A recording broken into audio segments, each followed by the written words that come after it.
Welcome to the final session of this amazing conference.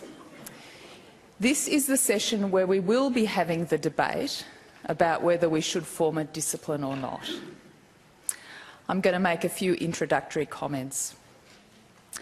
The first thing to say is this is a different type of session, firstly because it will be a debate, which is going to be fun and involve some levity and humour, so it shouldn't be necessarily taken too seriously. Secondly, we're not having questions and answers in this session. We're going to have a discussion, and you're going to be forced to speak in dot points of no more than one sentence if you're given the microphone. Thirdly, this particular session addresses, I think, a central theme of the conference, which is about forming a discipline. This comes, of course, from Gabrielle's astonishing book, Disciplining Interdisciplinarity, which has been up there. Many people have been involved in writing commentaries in this book, including some of the participants in the debate and other presenters. This book represents many, many years of work by Gabrielle and her original thinking around the creation of integration and implementation sciences. This conference is actually the launch of this book, and this particular session is the culmination of that launch.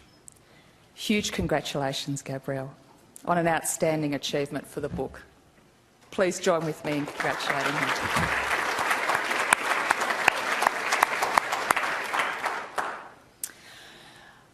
I think everyone will agree with me that this conference has been enormously valuable for all sorts of different reasons, and it's certainly not reducible to a single proposition.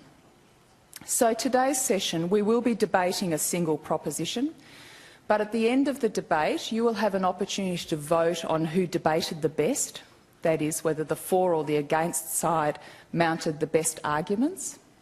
And then we will broaden it out to a broader discussion, moving beyond simply focusing on a discipline or not. At the end of the session, we will be summarising the views, and we will endeavour to do this quantitatively through a couple of structured questions, and I'll talk you through that at the end of the session. We do have a way of including our online audiences, and David McDonald is our online moderator for this particular session. We are keen for you to participate in the voting, in the clapping and in the discussion as vigorously as you can, and we'll talk you through those processes as they occur in the session. So, to the proposition. The proposition that's being debated is that effective approaches to complex real-world problems need an underpinning discipline like I2S. The proposition is written in your programs if you'd like to review it whilst the debate is occurring.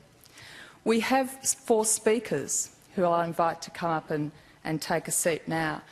There are 2 speakers speaking for the proposition that we need an underpinning discipline. That's Michael O'Rourke from Michigan State and Deb O'Connell from CSIRO. Speaking against the proposition that we need an underpinning discipline is Daniel Walker from CSIRO and Howard Gadlin from NIH. The rules of the debate are such. First speaker for the proposition, Michael, has 5 minutes. First speaker against the proposition, Daniel, has 5 minutes. Second speaker for the proposition, Deb, another 5. Second speaker against, Howard, another 5. Then each team is going to be given 1 minute to confer, and then the 2 teams get an opportunity to have a rebuttal and a sum up. At the end of that, we'll have a vote. I'll be ringing a bell at 4 minutes because we want to make sure that people are fairly kept to time in this very important debate and no one takes unfair advantage of any of the rules. After that, I look forward to facilitating a broader conversation with you about a discipline and other ways forward. With no further ado, I will start the debate formally with the first speaker for the proposition to create an underpinning discipline, Michael O'Rourke.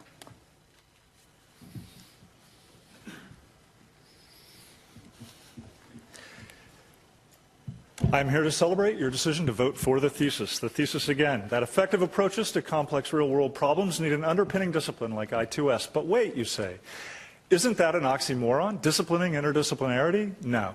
This isn't like founding some solipsist society or an anarchist party. No, interdisciplinarity is a form of practice that we all engage in, and it could be studied in its general patterns and common approaches by communities that might constitute a discipline. Okay, with that out of the way, let's take a look at some important terms in the thesis. First, effective. Certainly we don't mean that I2S is necessary for effective approaches. There have been effective approaches, that's right. So what we mean is that it's going to improve efficacy. Likewise for need. This is not a necessary condition. Effective approaches have already existed.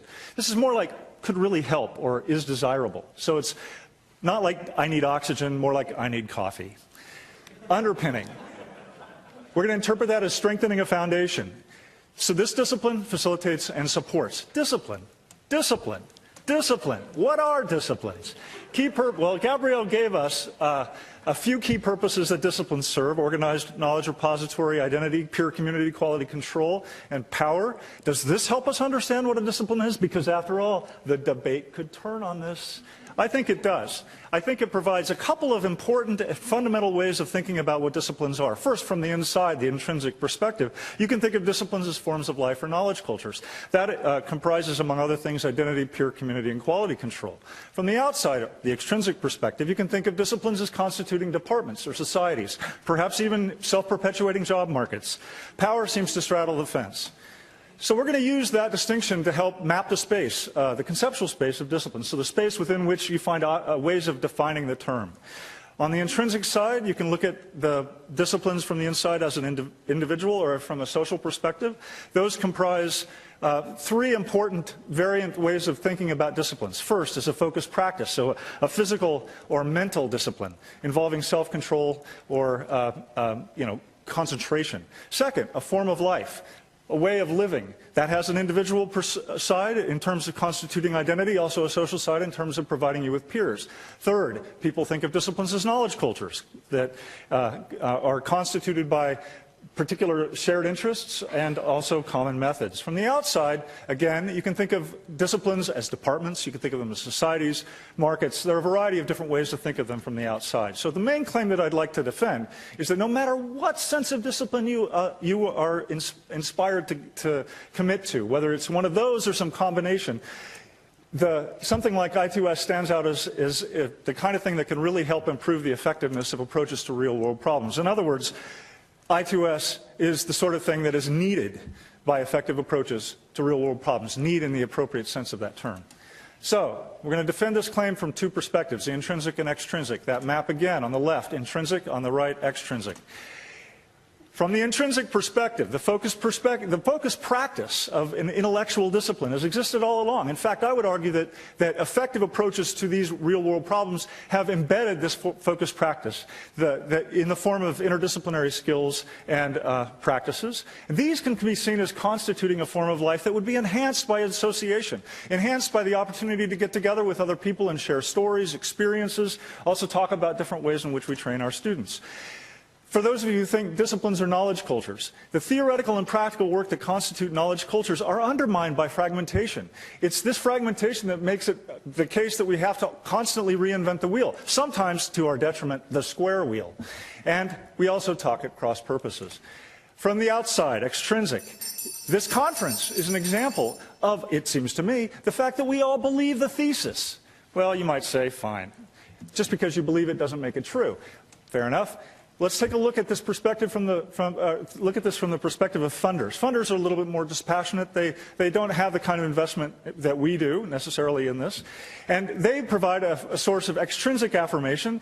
And it seems to me that there would be more funding available were there a discipline to rally around. Finally, markets. Will there be a market? Well, it's hard to say. It seems to me that it depends upon the extent to which the excitement that we have seen exhibited at this meeting continues to grow. There are a few residual issues, three, in the last 20 seconds. First, How you think of this thesis is going to depend upon what you take your model of a discipline to be. If you take your model to be something like sociology or comm studies, then the large number of theories shouldn't be a problem. What of critical interdisciplinarity? Welcome and important, absolutely essential, in fact. There will still be border transgressing interdisciplinarity if I2S is on the scene. A vote for the thesis is...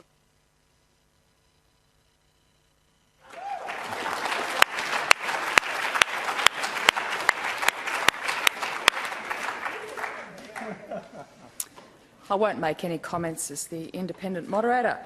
The first speaker against the proposition is Daniel Walker. Thank you. So as Alison said, I'm speaking against. For those of you who know you're Winnie the Pooh, I'm now going to be the Eeyore to Michael's Tigger. If you don't know what I'm talking about, ask me afterwards. So, how do I feel about speaking against? Well, this is the closing stage of a thoroughly engaging conference for me, 3 days of energising, enlightening, engaging activity.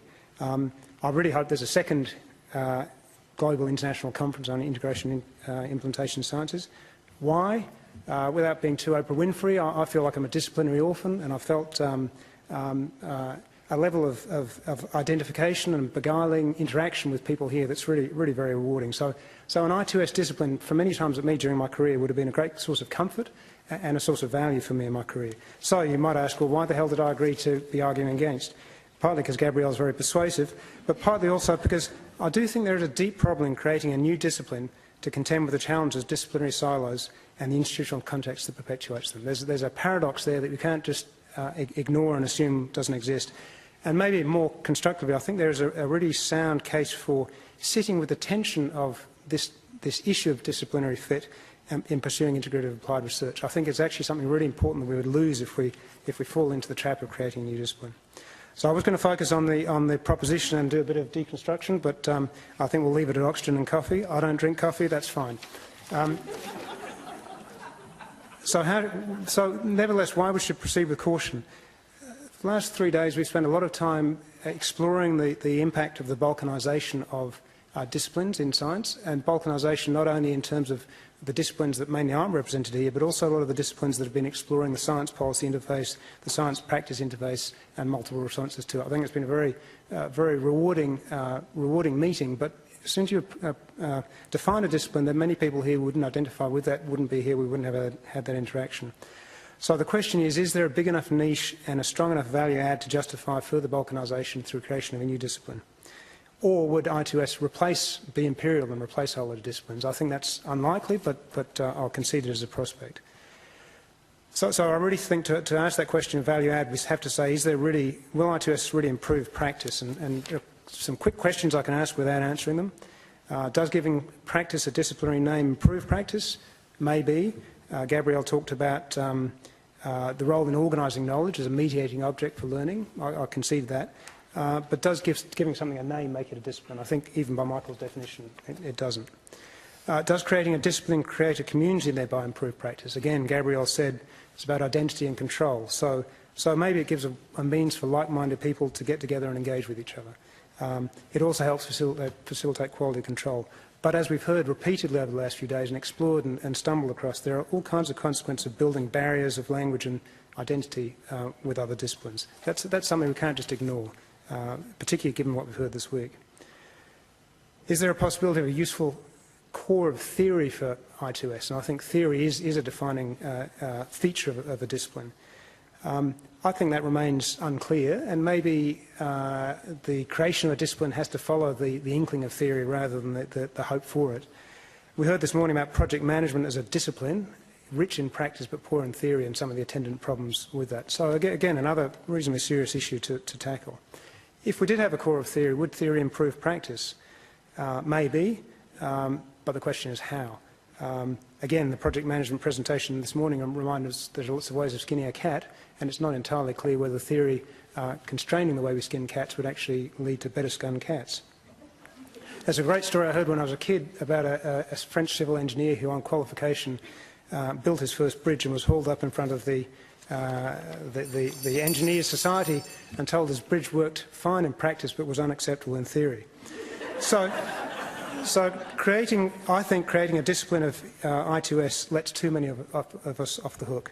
It gives us as researchers and practitioners engaged in integration and implementation a comfortable place to be, comfortable people to talk to, but inevitably we lose connection with the domains of practice, which is where we add the value. So actually, increased comfort, decreased value. To me, that's not a good step forward. It might allow the disciplinary science that is involved in applied integrative research off the hook as well, because they can view this as someone else's problem. There's a bunch of professionals who go and do that. I'll just go back to my ecology, hydrology, whatever it is. And probably most importantly, I think that by acceding to the current organisational practice around disciplines in academia, it lets the system off the hook. It doesn't let the system tackle the manifest failings of the fragmentation and balkanisation of disciplines that academia creates. Thank you.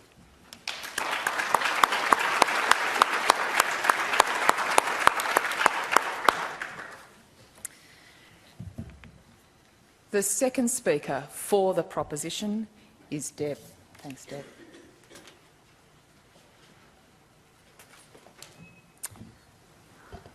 Hi, everyone.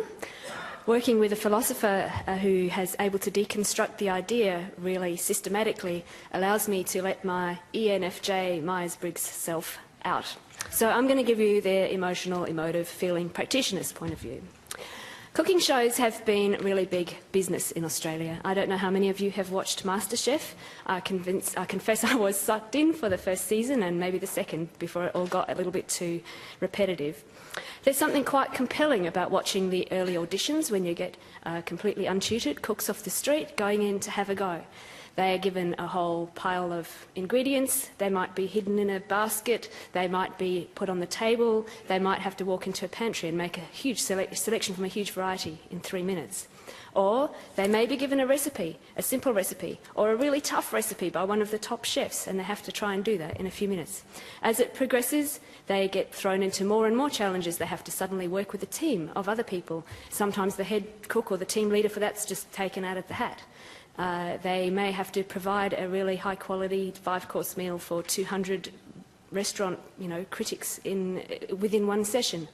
And there's something really compelling about watching whether people survive and grow and blossom with the experience as they get tutored by proper professional chefs through the process. But there's a lot of carnage along the way. There's a lot of conflicts, there's a lot of broken relationships, there's a lot of failed meals that were inedible, there's a lot of people's reputations, who've given up their day job to join this, and it doesn't really end anywhere good. So there's no doubt that some people have the innate skills to rise to the challenge. They may have an inherent understanding of the complex favours and combinations that they can do this stuff on the fly. They may have inherent skills or things that they've learnt from other parts of their lives where they can manage themselves with a bit of dignity and their time and their resources under pressure. They may know how to work as a leader with a random team with different levels of experience and conflict. They may know how to deal with the conflicts. They may know how to deal with the obnoxious person who won't shut up and the introvert with the hidden talents who'll save the team. They may know how to arrange themselves to play to everybody's strengths. But it's really a very random process. And I guess through my career, I feel a little bit like I've been thrown too many times into the early rounds of MasterChef, and I've had my fair share of kitchen disasters.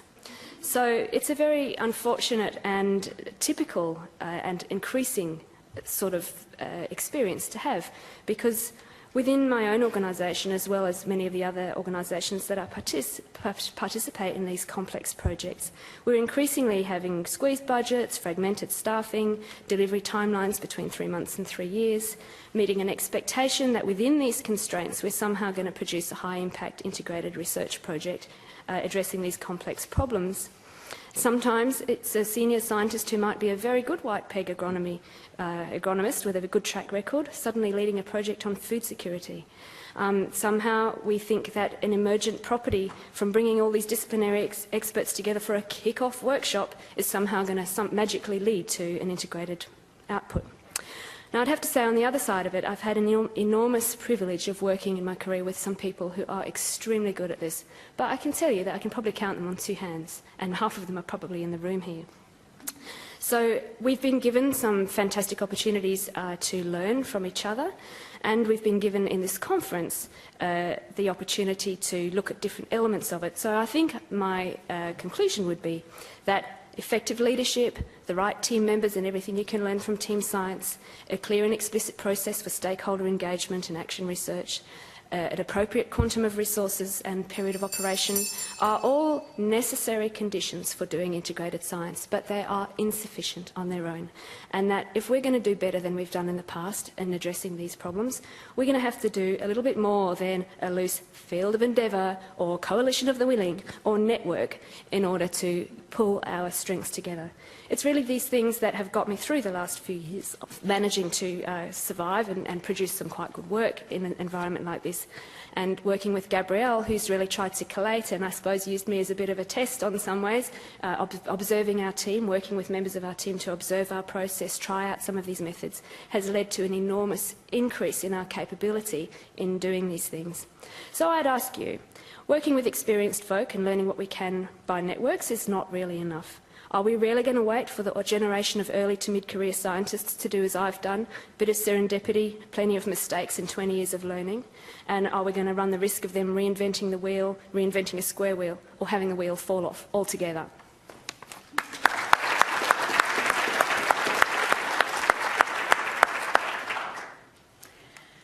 And our last speaker against the proposition is Howard Gadlin. Hello. Before I begin, let me acknowledge that the criticisms that I'm about to offer do not mean that I did not appreciate and enjoy and be stimulated by the important and interesting work that's been reported on today. So my first hesitation about moving to create a discipline is that disciplines can only solve the problems they can raise, and they only raise the problems that they can solve. The irony to me that a group of people who are critiquing and escaping from the confines of disciplines are thinking of constructing one is a hard irony to ignore. Beyond that, I have some more serious doubts that aren't grounded in the question of whether it should or shouldn't be a discipline, but the form of discipline that's being thought of.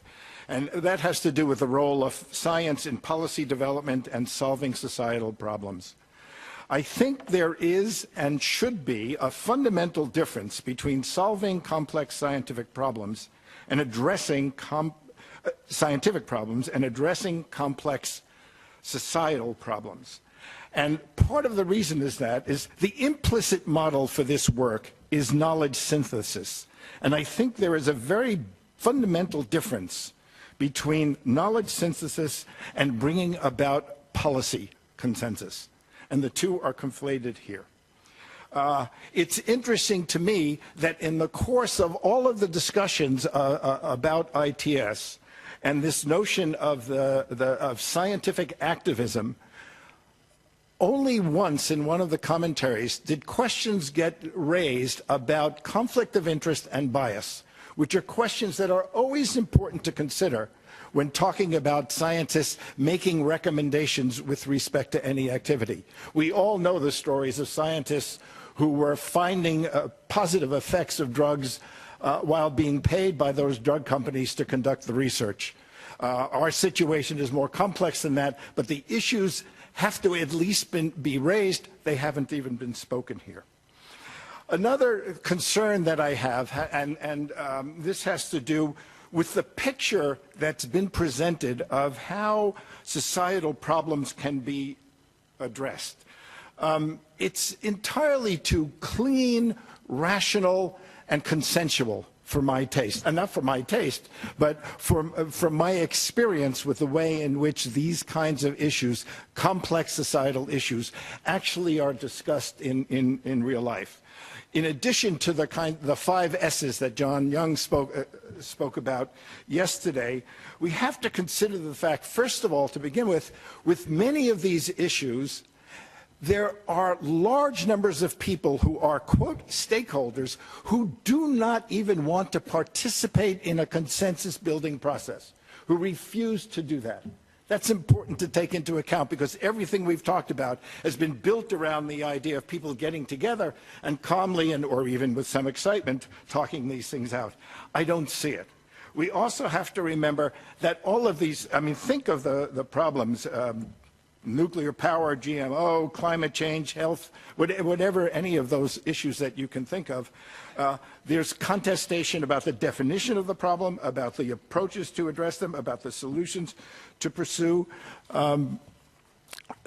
And there is also important disagreement about the role of science. Remember, there are a significant number of people who see scientists as merely a group of elitists attempting to impose their progressive ideology on good, God-fearing people.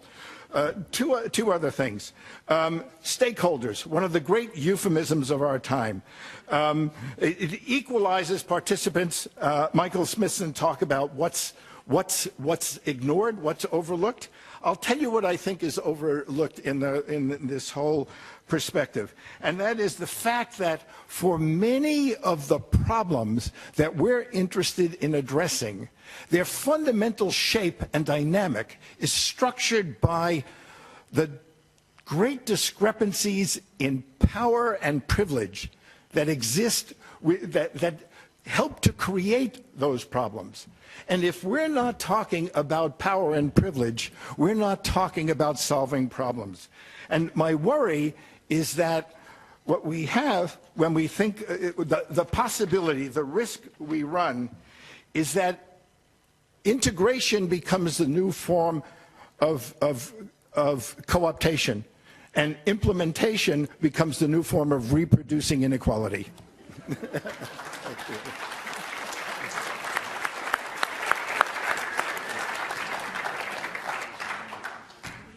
While the for and against team have a couple of moments to confer, please give all four of them a round of applause.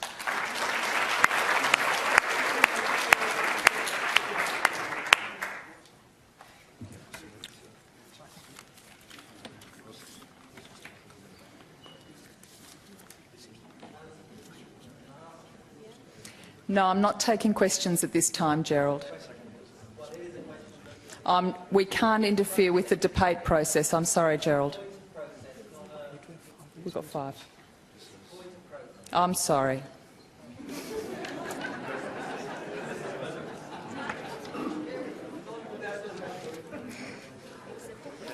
There'll be an opportunity to comment on process after the process is concluded.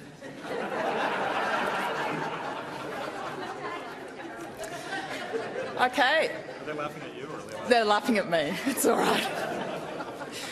Okay, each team has 5 minutes to rebut what the other team said and to present a summary of their fundamental proposition.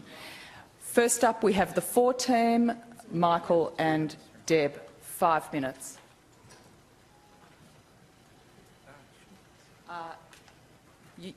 I'm just trying to get them out. But you've just lost. What? 4 seconds. No, it's restarted. Our esteemed colleagues make a compelling case, but we think we can rebut it. First, it seems like the main thrust of both Daniel and Howard's arguments is in the direction not of advocating against the need for a discipline, but rather the need to be cautious and circumspect in establishing a discipline. So, for example, it seems that the question about whether or not it will improve practice, that's a very important question. Ultimately will be the test of whether this discipline has staying power. But again, it doesn't serve as an argument against the discipline. Rather, it serves as a kind of caution for those of us who are interested in pursuing this. A second aspect of this is Howard's point concerning conflict of interest and bias. I think that if I understand that point correctly, the idea is that creating a discipline might perhaps blinker us in a way that will create a context within which conflict of interest and bias can flourish. I would argue, though, actually the opposite. It seems to me that if what we want to do is address conflict of interest and bias in the context of integration and implementation systematically and in an unfragmented and focused way, we need a discipline to support that. The second point, balkanization. The history of disciplines would suggest that balkanization, at least given in the recent history of the disciplinary phenomenon, which isn't all that long, would suggest that the increase in specialization will continue right? That there is balkanization is not something that we as interdisciplinarians can hope to end. Nor is it the case that creating a discipline like I2S is it the case that that's aimed at stopping this process of balkanization. Howard also makes a similar point. Disciplines can only solve the problems they raise and raise the problems they can solve. I would want to suggest, just as by way of counterexample, that my discipline, philosophy, is not only it's been raising lots and lots of different problems for more than 2,000 years, and if you talk to most people, it hasn't solved a single one of them. So. Okay, that's balkanization. Useful core of theory. I don't think that it's necessarily the case that we need to think of I2S, which would be a social science, as having a single theory or even a core of theory. It could be the kind of domain in which there are multiple theories, many theories that are competing in a kind of ecology, theoretical ecology, for influence on the various practices we engage in. Finally, do we lose connection? That's a good question. I don't think that we do lose connection. I think, in fact, this meeting, at least for me, has established more connections than I ever thought possible. There are people in this room doing things that are directly relevant to my work that I am embarrassed to say I had no idea about before this week. So I got a lot of work to do. That suggests to me that creating a discipline which would give us an opportunity to gather like this actually is going to enhance and increase our connections.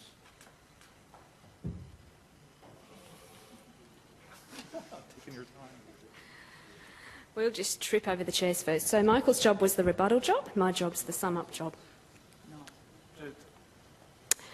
So most of my life, and probably yours too, you've probably existed within institutional environments where you're categorised by your discipline. I've variously belonged to programs of hydrology or soil science or agronomy, and I've felt like a complete misfit at every one of them. Likewise, I've attended lots of conferences, whether they're about energy or food security, and I fit in a little bit more at some of those integrated ones, but I'm always on the edge. I'm always on the periphery of somebody else's business.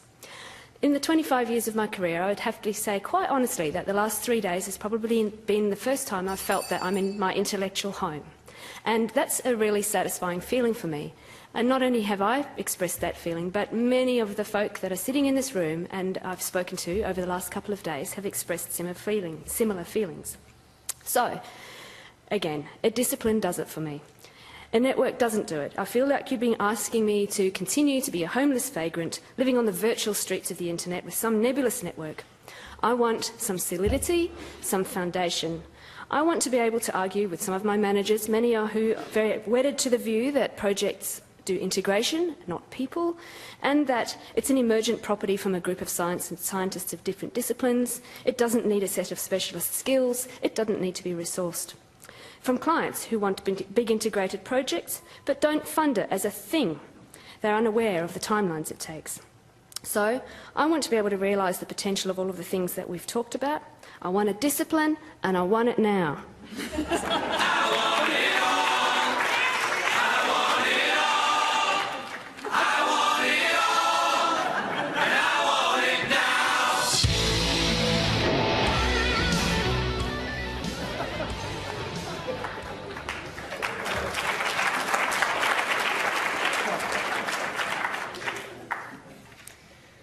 The against team's getting another minute. Can I welcome the against team for a rebuttal and a summary? And no song. Okay, just a few points in response to what has been raised. When Michael was talking about the value of the discipline, it made me think, this is embarrassing to have to confess to a group of people, it made me think of my second marriage. And here's why. Because it was at a point in my life where I had this, I needed to get married, don't ask why. And I knew going into it that there was something fundamentally wrong with the relationship, okay? So what I'm trying to argue is that there are some fundamentally incorrect assumptions at the core of the idea here. And the fact that Michael would like to be in a discipline or that Deb needs a support group is not sufficient to create a whole new domain within the academic and practical world. Okay?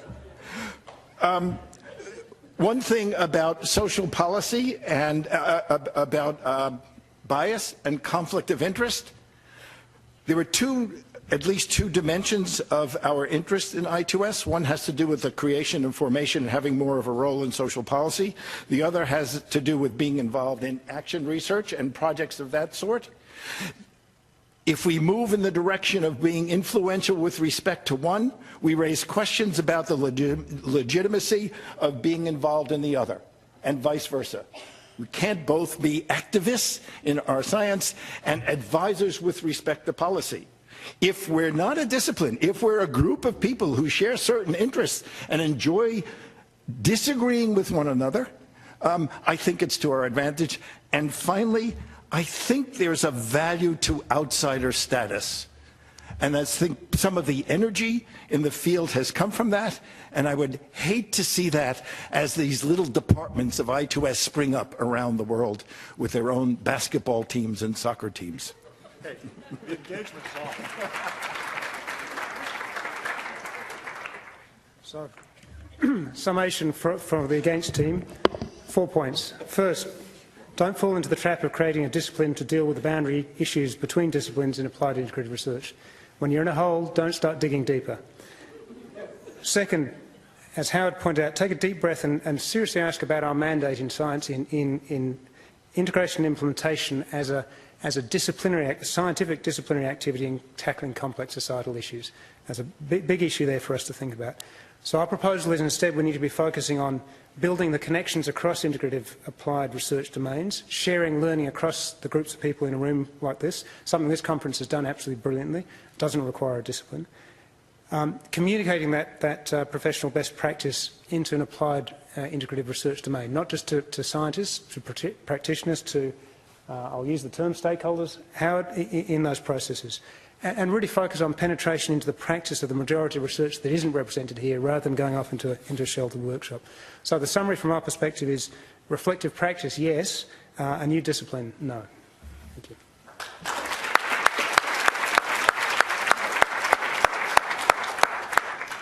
They were so succinct they didn't need their additional minute to compensate for the musical interlude. So there you have it. The debate has been presented, the for team and the against team. What we're going to do now is have a vote on who won the debate. This is not a vote on whether you think the proposition is true or false. We will be discussing that at the conclusion. So we will come to the discussion about whether a discipline should be formed or not. But for this part, this is traditional debating style, where one team argued better, harder, and won, and the other team did not. For those people online, we're going to do this debate, we're going to do this vote via acclamation, that is via clapping our hands. I don't know how you're going to clap your hands and communicate that back to us, but David is going to ask you to perhaps capitalise clap clap or use lowercase clap clap for the two teams, and we will integrate that data at the conclusion of the conference. So, those people who think that the for team won the debate, please clap.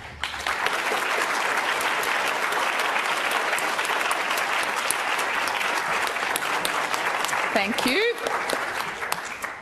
Those people who think the against team won the debate, please clap.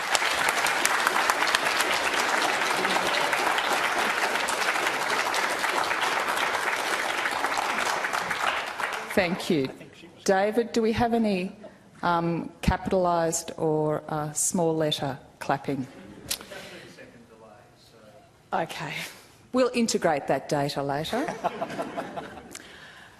As the moderator, I think I declare the for team has won. Please bring up the music. Can you?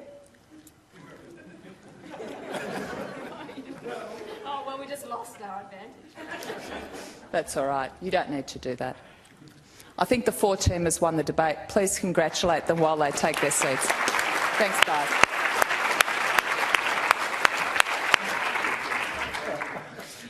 So whether indeed the 4 team may well have won the debate, but perhaps you don't agree with the proposition that we should form a new discipline. For the next 15 to 20 minutes or so, we'll be taking comments from the floor about the creation of a new discipline and other reflections you may have. So this is not a question and answer, this is a comment session. At the end of that session, there will be an opportunity for everybody to vote about whether we should proceed to establish a new discipline. There will also be an opportunity to vote on whether bringing us together creates an opportunity for a new home for people. So 2 different votes. And you will have an opportunity to vote yes, no or maybe. So you can reserve your maybe vote. So the 2 questions we'll be asking you about at the end is, should we form a new discipline? Yes, no or maybe. And the second one is, have you found a new home? Were you a disciplinary orphan and now found a place where you can be? Yes, no or maybe. So prior to going to those 2, we now open the floor. As I said before, this will be challenging for some people, Gerald. You need to speak in dot points of no longer than 1 sentence. Okay. Alison down the front, and then the gentleman on my right. I like the thought of a discipline, but it does, if you're not a psychologist, you're not really approved of to practice psychology. If we have an I2S discipline, does it mean you've got to get an I2S specialist in and can't do it yourself? Thanks, Alison. Next comment. If we could be a bit faster with the mics, that'd be great. Don't mind me. So I'm Steve Hepford-Dodds from CSRO. I had an open mind and I've come down on the notion of being a discipline. I was considering a field of inquiry or a body of knowledge, but for me a discipline implies that somebody can reasonably, objectively say, you know, this journal article is consistent with best practice, it should be published, and this journal article is rubbish and doesn't pay attention to important things. So thank you very much. Thanks very much. David, online. Online from Jan Bold, University of Idaho. Draw a parallel to statistics. We need a science to develop metrics for evaluation of methods of integration and implementation. We are trained in a reductionist view in the academic world where a discipline is part of a whole. I2S is not such a discipline, it is a sum of parts. Thank you, David. Gerald. Okay. Gerald Midgley, University of Hull, UK. We're asking the wrong question. We should be asking what we want to do together to add value. Simple as that. Thank you. The guy in the middle. Yeah, Alison and you, similar to Gerald, I think the central question isn't about a discipline, is what we're about, which I think's a research-based approach to having some impact on complex real-world problems. And the question should be, what's the best way to organise to do that?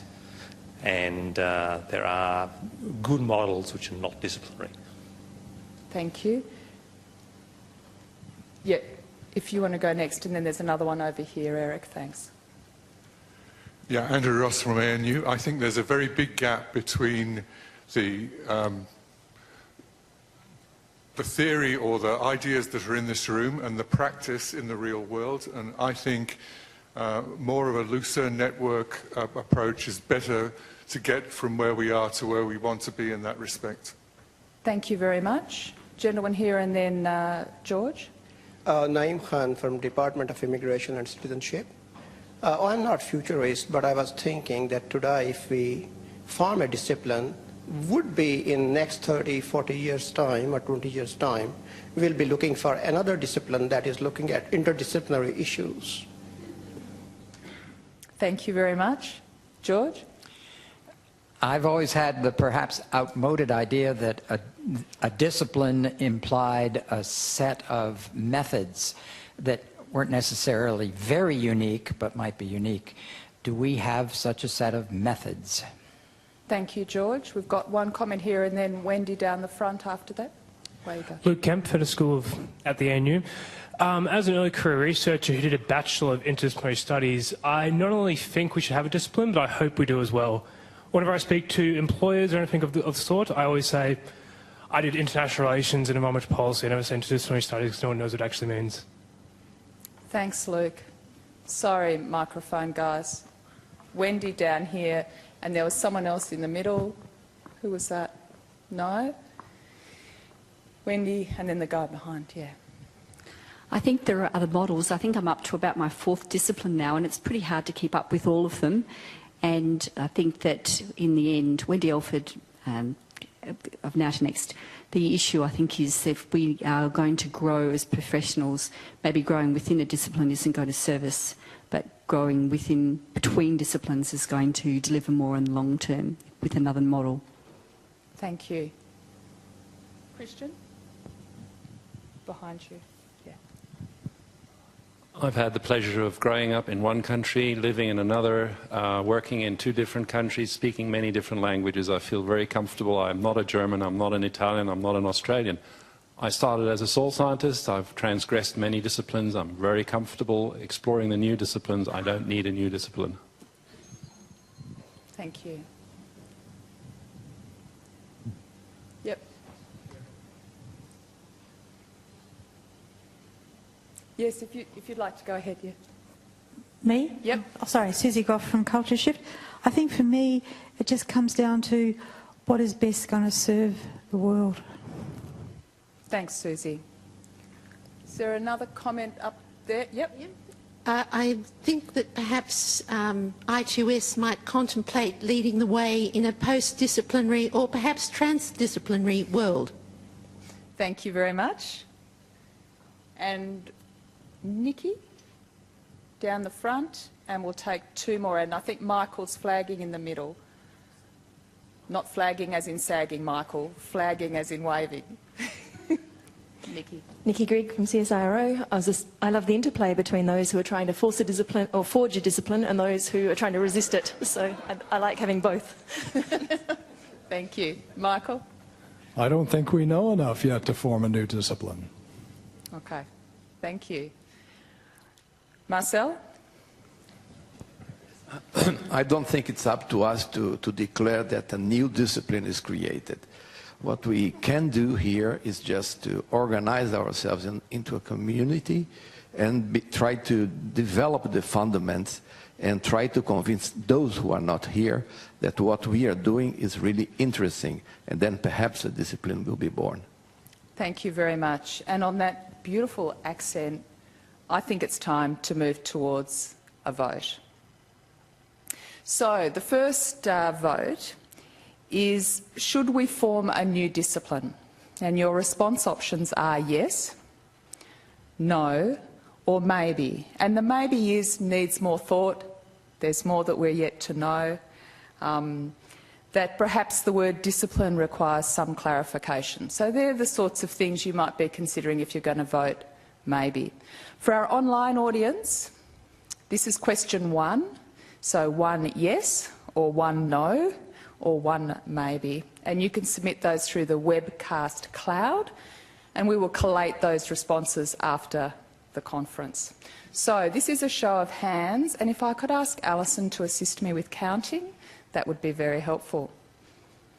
Those people who are voting yes, we should form a discipline, please raise your hands.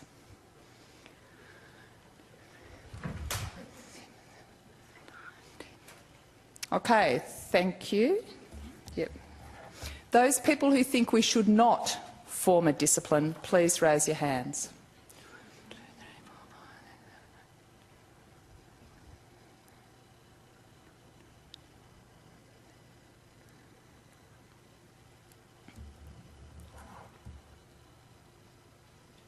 Yep. And those people who think maybe.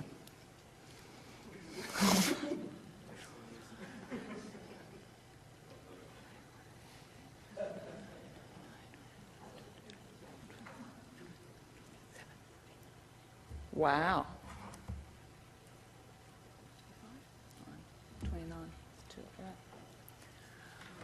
We haven't obviously got the data from online, have we, David?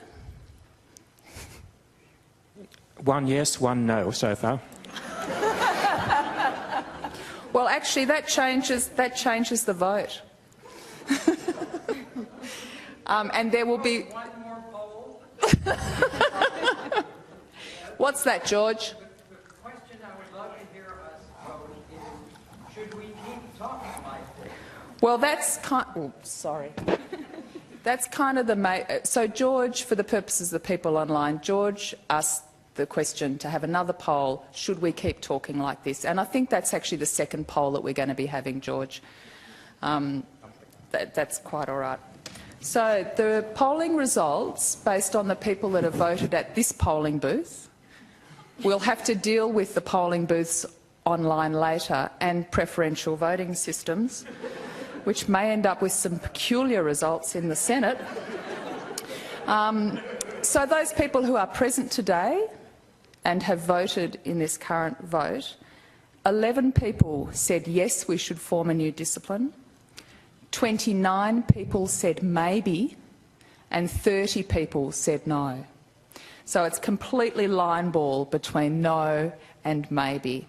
And it was the one vote from the online that took the no's from 29 to 30, pipping the maybes by one vote. So that could switch pending the delay in the vote count.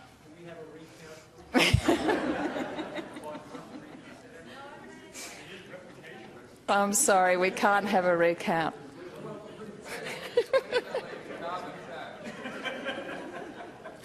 Okay, so to the second vote. Have you found a home here?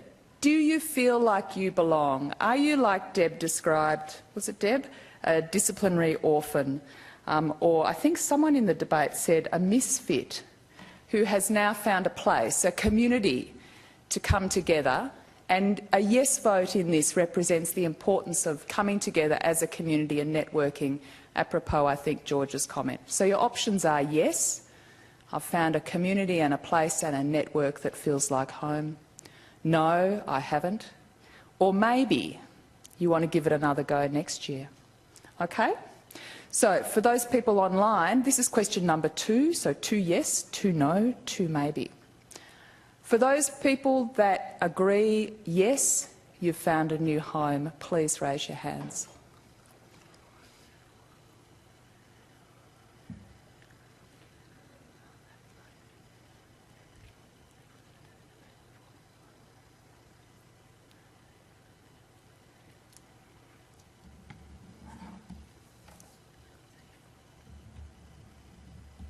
Okay, for those people who say no, they haven't found a new home, this has not been a new network or a new community.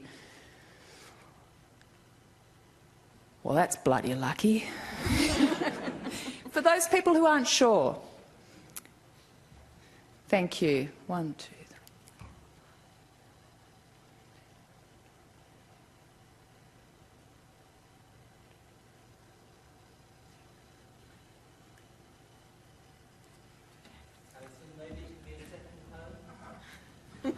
Sure.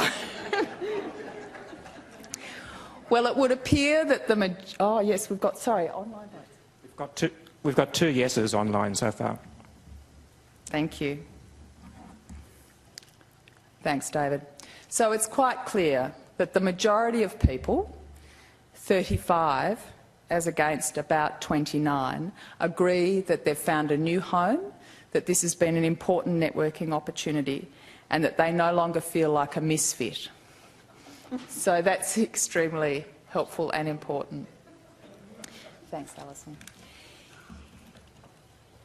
We've had a bit of fun this afternoon with some fairly important ideas and concepts. I hope that the debate was useful for you, that it created some opportunity to think about the issue of a discipline, but more importantly, the discussion that ensued seems to indicate to me certainly that there's an enormous amount of goodwill, commitment, certainly an opportunity for a second global conference, if not to have another debate on whether we should form a discipline or not.